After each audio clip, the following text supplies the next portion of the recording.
Hello friends, welcome to our channel science with Palak.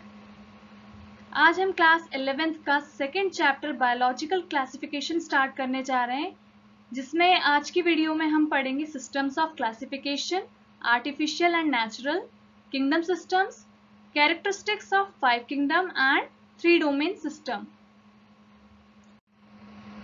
Systems of classification, सबसे पहले हम artificial system की बात करते हैं। तो आर्टिफिशियल सिस्टम क्या है? आर्टिफिशियल सिस्टम जो है वो based on superficial and morphological characteristics like colour, number, shape. मतलब वो कैरेक्टरिस्टिक्स के ऊपर बेस्ड है जो सुपरफिशियली या मॉर्फोलॉजिकली हमको दिखाई देते हैं, मतलब देखकर हम पता लगा सकते हैं। तो जो देखकर पता लगा सकते हैं वो सिस्टम्स होते हैं आर्टिफिशियल सिस्टम। जैसे एग्जाम्पल के तौर पर देखा जाए तो एरिस्टोटल ने जो किंगडम सिस्टम दिया था, जिसमें उन्होंने सिंपल मॉर्फोलॉजिकल कैरेक्टरिस्टिक्स देखे थे प्लांट्स के, जिसमें उन्होंने प्लांट्स को ट्रीज, श्रब्स एंड हर्ब्स में डिवाइड किया था। अब इसमें एक चीज और है, कुछ बुक्स में आप देखेंगे कि एरिस्टोटल की जगह थियोफ्रेस्टस दिया हुआ है, Theophrastus. So both are correct, क्योंकि बॉटनी पर रिसर्च किसने की थी? थियोफ्रेस्टस ने, बट उनके जो गाइड थे या उनके जो गुरु थे वो थे एरिस्टोटल। तो आपका मोर करेक्ट आंसर होगा एरिस्टोटल, क्योंकि आपकी एनसीईआरटी आपको प्रेफर करना है। बट इन केस अगर आपको ऑप्शन में एरिस्टोटल ना मिले, then go for Theophrastus. Okay, so both are correct, but आपको प्रायोरिटी देना है एरिस्टोटल को। अच्छा, एरिस्टोटल ने एक और क्या काम किया था कि उन्होंने एनिमल्स को डिवाइड किया था एनेमा एंड इनेमा में, और उन्होंने फिर इनेमा को डिवाइड किया ओविपेरा एंड विविपेरा। अच्छा, लास्ट स्लाइड याद है आपको? इसके बारे में हमने साइंस में जो क्लासिफिकेशन में जो साइंटिस्ट का योगदान है उसके बारे में एक स्लाइड थी, तो उस स्लाइड में हमने इस बारे में बात की थी, एनेमा एंड इनेमा। एनेमा क्या था? एनिमल्स विदाउट रेड ब्लड, जिसमें सारे इन्वर्टिब्रेट्स आ जाते हैं एक्सेप्ट एनिलीड्स। और इनेमा में क्या होगा? एनिलीड्स और सारे वर्टिब्रेट्स आ जाएंगे। ठीक है, फिर अब इनेमा में हमने ओविपेरा एंड विविपेरा डिस्कस किया।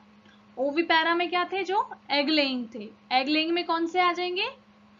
पाइसेस, एम्फीबियंस, रेप्टाइल्स, एव्स यानी बर्ड्स, है ना, तो ये सब आ जाएंगे। देन विविपेरा में आ जाएंगे मैमल्स, है ना, जो कि एनिमल्स को डायरेक्टली बर्थ देंगे। Okay, then our next scientist is Pliny.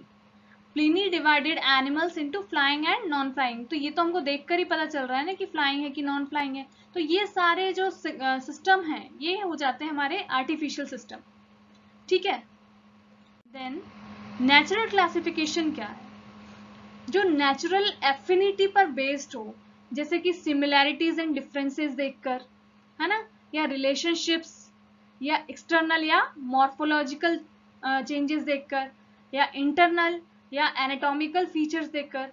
Internal का मतलब होता है एनाटॉमिकल, है ना, जब हम एनाटॉमी की स्टडी की बात करते हैं, प्लांट एनाटॉमी, है ना, तो उसमें हम क्या बात करेंगे? अंदर वाले features. Morphology means external features. Okay, it also include cytological means cell level पर, ठीक है, ultra structural that means microscopic level पर, उसका पूरा अल्ट्रा स्ट्रक्चर देखना, ठीक है।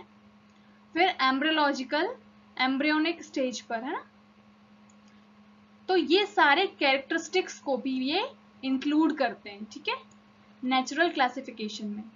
Then phylogenetic. फाइलोजेनेटिक का मतलब होता है it is based on evolutionary relationships between organisms.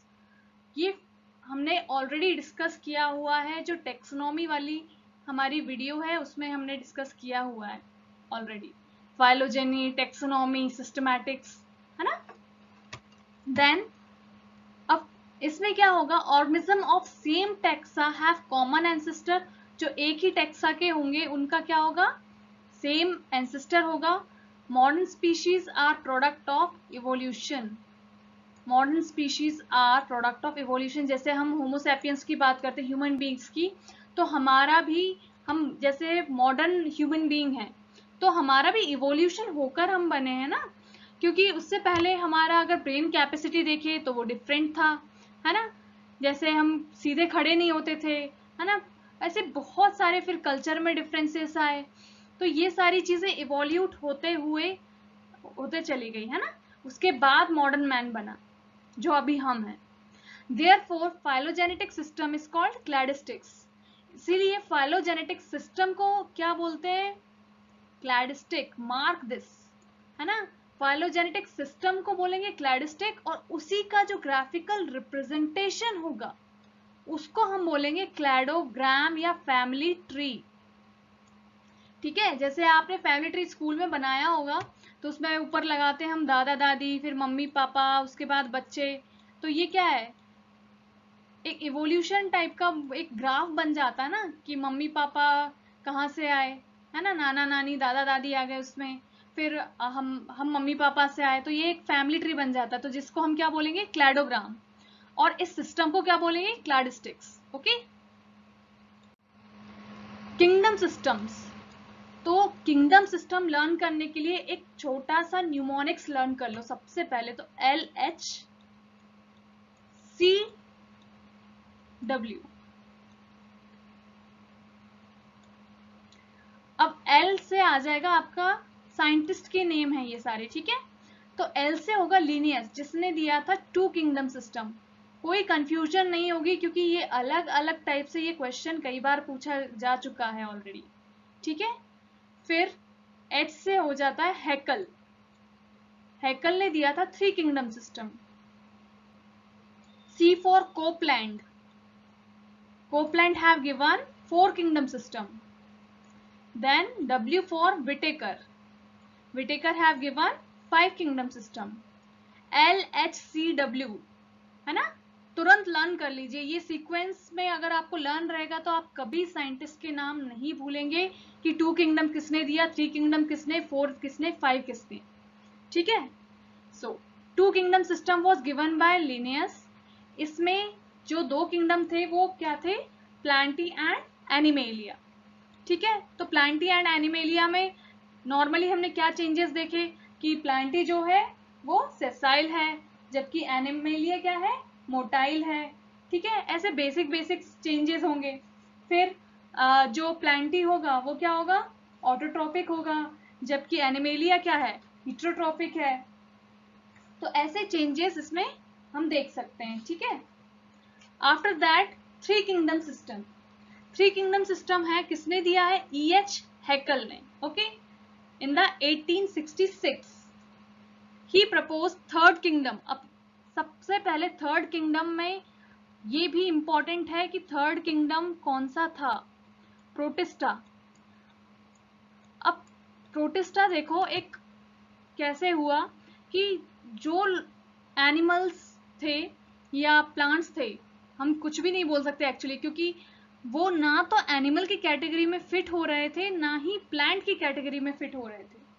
उनको बोला था प्रोटिस्टा, क्योंकि वो ना तो एक प्लांट थे और ना ही एनिमल्स थे, ठीक है। तो इसमें क्या इंक्लूड किया था उन्होंने, जैसे एल्गी, है ना, जो कि प्लांट लाइक होता है ना, और उसके अलावा फंजाई में हो जाता है, स्लाइम मोल्ड फंजाई जैसा होता है। फिर उसमें प्रोटोजोन्स कर लिए थे, है ना, हीटरोट्रॉपिक कुछ एनिमल्स। तो ऐसे ही जो ना तो प्लांट्स में फिट हो रहे थे ना ही एनिमल्स में फिट हो रहे थे, उसको किसमें डाला, प्रोटिस्टा में। तो ये सारे सिंगल सेल्ड थे और यूनिसेलुलर थे यूकैरियोट्स, ठीक है। सिंगल सेल्ड यूकैरियोट्स किसमें डाल दिए थे, किंगडम प्रोटिस्टा में, ठीक है। तो एनिमेलिया अलग हो गया और प्लांटी अलग हो गया। अब एनिमेलिया और प्लांटी में से जो भी उनको लगा कि ये सिंगल सेल्ड यूकैरियोट्स हैं, वो किस में डाले गए, प्रोटिस्टा में, ठीक है। 3rd किंगडम बना दिया अलग से। उसके अलावा अब 4th किंगडम कैसे हुआ, 4 किंगडम सिस्टम देखो, कोपलैंड आ रहा है याद, LHCW, कोपलैंड आ गया। 4th किंगडम आया मोनेरा। अब देखो एनिमल अलग हो गए हैं, प्लांट्स अलग हो गए, फिर हमने क्या किया, यूनिसेलुलर यूकैरियोट्स को अलग करके प्रोटिस्टा बना दिया। अब उनका क्या, जो प्रोकैरियोट्स है यूनिसेलुलर यूकैरियोट्स के लिए तो भैया प्रोटिस्टा हो गया। अब प्रोकैरियोट्स के लिए क्या है, अब उसके लिए प्रोकैरियोटा बना। जैसे मोनेरा को ही एक्चुअली प्रोकैरियोटा बोला जाता है, क्योंकि इसमें क्या होगा, it includes organisms without nuclear membrane. In organisms में न्यूक्लियर मेम्ब्रेन नहीं होगी, या कोई भी मेम्ब्रेन बाउंड ऑर्गेनेल्स नहीं होंगे, जैसे कि माइटोकॉन्ड्रिया, गोल्जी या एंडोप्लाज्मिक रेटिकुलम, ऐसे कोई भी सेल ऑर्गेनेल्स नहीं होंगे, इसीलिए इनको प्रोकैरियोटा भी बोलते हैं। ओके, तो मोनेरा को प्रोकैरियोटा भी बोलते हैं। और ये जो 4th किंगडम है या 4 किंगडम सिस्टम है, किसने दिया था, कोपलैंड ने। 4th किंगडम कौन सा था, मोनेरा। ठीक है, याद रखना ये सारी चीजें। ठीक है, अब याद हो गया, पहला प्लांटिया और एनिमेलिया दे दिया, उसके बाद प्रोटिस्टा आ गया 3rd किंगडम में। ठीक है, और 4th किंगडम में क्या आ गया, मोनेरा। प्रोटिस्टा में आ गए सारे सिंगल सेल्ड यूकैरियोट्स और मोनेरा में आ गए सारे प्रोकैरियोट्स। ठीक है, नाउ 5 किंगडम क्लासिफिकेशन। अब ये RH विटेकर ने दिया था, LHCW विटेकर, ओके, इन 1969। जो 5th किंगडम थी वो कौन सी थी, mycetae. Mycetae means fungi. Okay, the main criteria, अब इसका मेन क्राइटेरिया क्या था, जिसमें उन्होंने सेल स्ट्रक्चर देखा, thallus organisation, mode of nutrition, reproduction and phylogenetic relationships. तो इसमें एक्चुअली यहाँ ऐसा क्वेश्चन बनता है कि which is not the main criteria used for the 5th kingdom classification by RH Whittaker. इसीलिए आपको ये स्टेटमेंट याद रखना पड़ेगा, ये NCERT का डायरेक्ट स्टेटमेंट है। तो कौन से यूज किए थे, उसके अलावा अगर कोई भी आपको ऑप्शन मिलता है then that will be the answer. तो कौन से यूज किए थे, cell structure, thallus organisation, mode of nutrition, reproduction and phylogenetic relationships. Okay, तो ऐसे हमारे अब 5 किंगडम क्लासिफिकेशन हो गए। तो 5th किंगडम कौन सा मिला, फंजाई या माइसिटीज। ओके, नाउ अब ये तो किंगडम सिस्टम हुआ। अनदर इंपॉर्टेंट थिंग वाज कि अब इसका डोमेन सिस्टम हुआ। कार्ल वुज ने 3 डोमेन सिस्टम दिया। तो उन्होंने जो 3 डोमेन बनाए थे, एक डोमेन था यूकैरिया, जिसमें यूकैरियोट्स आ गए थे सारे। फिर दूसरा बनाया उन्होंने बैक्टीरिया, और तीसरा फिर आर्की। अब यूकैरिया में एक्चुअली देखो, हमने 5 किंगडम पढ़े, plant, animal, protista, Monera and fungi.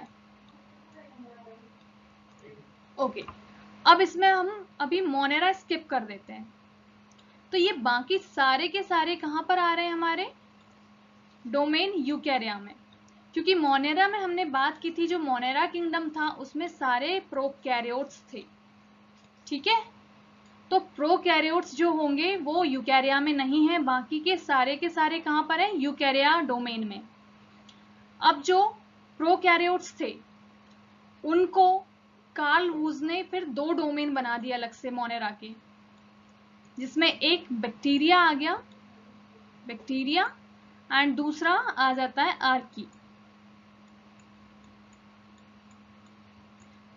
अब बैक्टीरिया में यू बैक्टीरिया होता है। यू बैक्टीरिया का मतलब होता है, यू वर्ड जहां पर भी आए तो ट्रू होता है। जैसे स्यूडो को मतलब हमेशा फॉल्स होता है, वैसे यू का मतलब ट्रू।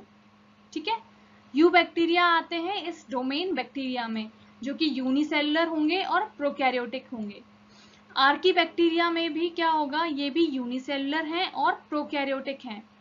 पर आर्की बैक्टीरिया एक्चुअली क्या होता है कि आर्की बैक्टीरिया मतलब पुराने टाइप के बैक्टीरिया, प्रिमिटिव बैक्टीरिया।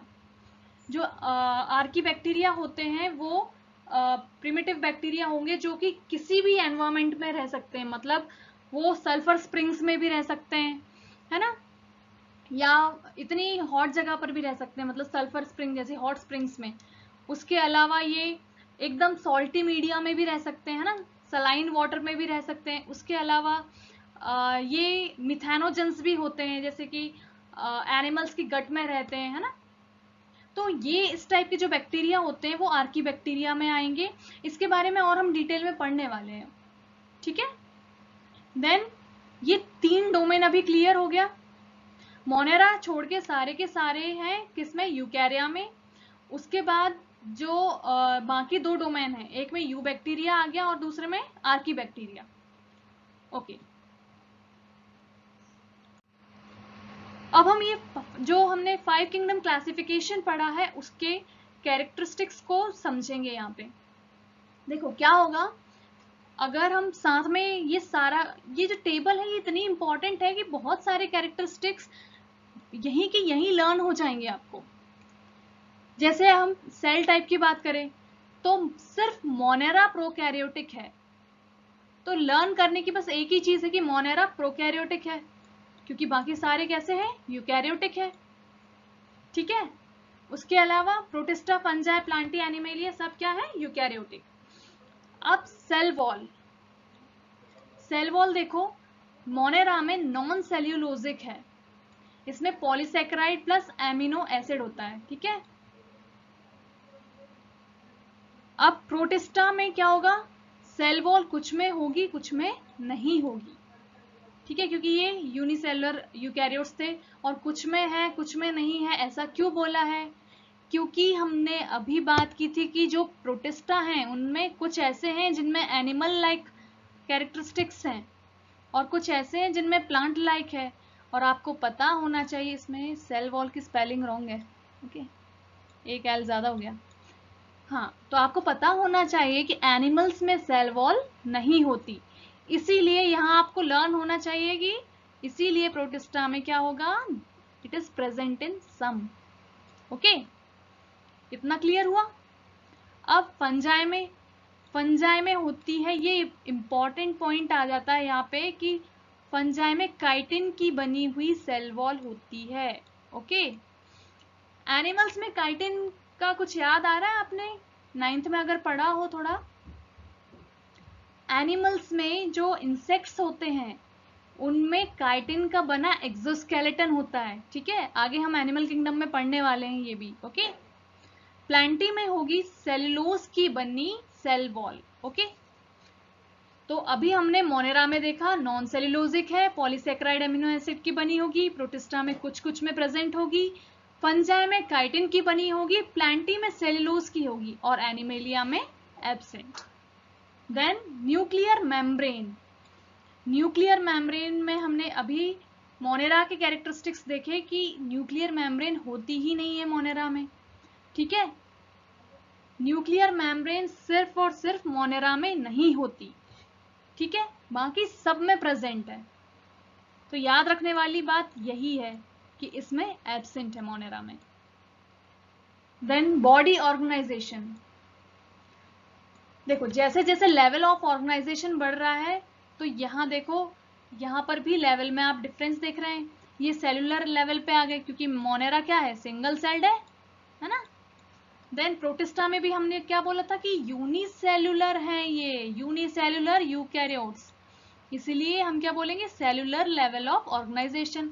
जब सेल ही एक है तो टिश्यू कहां से बनेगा, है ना। देन फंजाई, फंजाई क्या है, मल्टी सेलुलर होगा या लूज टिश्यू होंगे इसमें। देन प्लांटी, अब यहां पर थोड़ा सा और लेवल अप हो गए, अब यहां पर ऑर्गन देखने को मिलने लगे, टिश्यू एंड ऑर्गन। एनिमेलिया, ये मोस्ट एडवांस्ड टाइप आ गए, है ना, यहां पर टिश्यू, ऑर्गन सिस्टम सब देखने को मिलेगा। तो ये यहां पर आप देखो कहीं ना कहीं ये एडवांसमेंट की ओर जाते जा रहा है। मोनेरा एंड प्रोटिस्टा यूनिसेलुलर, इसलिए यहां पर cellular level of body organisation. Fungi में मल्टी सेलुलर या लूज टिश्यू, प्लांटी में टिश्यू एंड ऑर्गन, और एनिमेलिया में टिश्यू ऑर्गन और organ system. Okay, now mode of nutrition. Okay,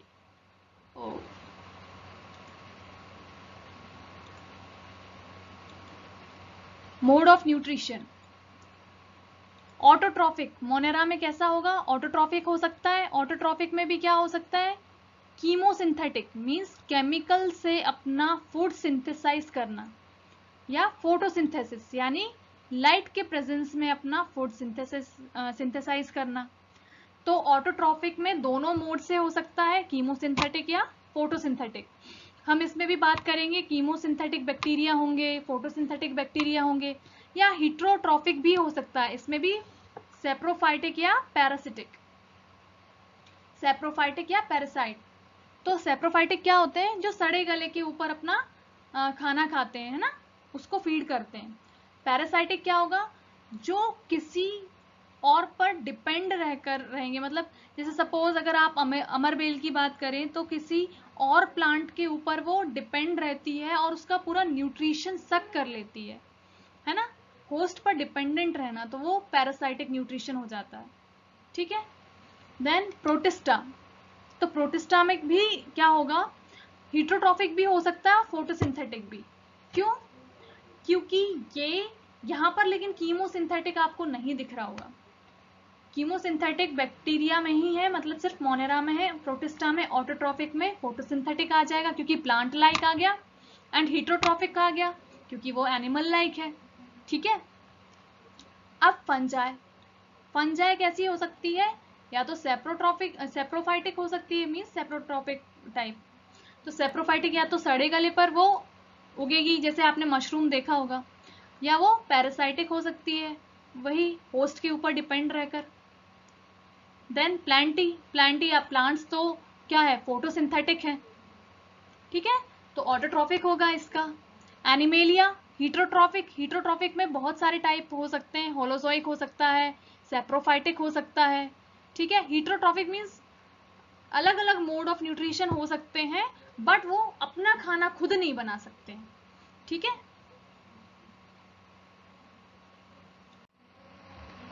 okay, सो बाकी का हम नेक्स्ट वीडियो में पढ़ने वाले हैं। तो अगर आपको यहाँ तक वीडियो पसंद आई हो तो फटाफट लाइक, शेयर एंड कमेंट कर दीजिए, एंड सब्सक्राइब करना बिल्कुल मत भूलिए। और आपको जो भी डाउट्स हो या आपको क्या टॉपिक पढ़ना है आगे, कमेंट करके प्लीज बताइए। Okay, so thanks for watching this video.